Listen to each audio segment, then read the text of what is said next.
So kita nak buat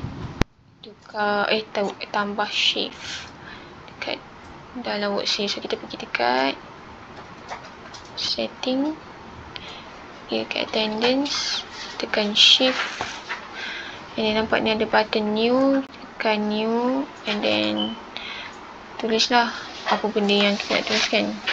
Contoh dia bawa minta 7 pagi 5 petang, 7 AM sampai 5 PM. Shift level kita buat benda yang sama je, kali ikutlah macam mana pun. Start shift kita letakkan pukul 7, okay, 5, 10 hours.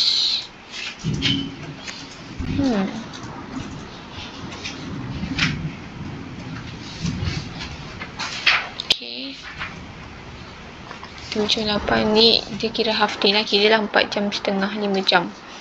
7-8, 8-9, 9-10, 10-11, 12, so pukul 12.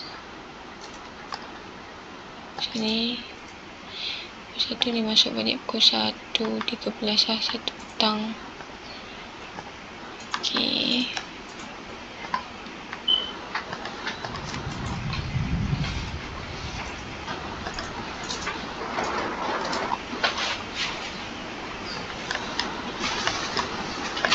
and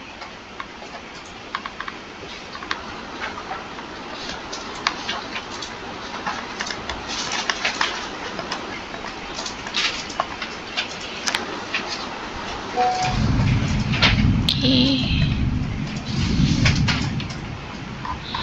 so save. Okay, macam tu je. Sekarang saya pukul 5.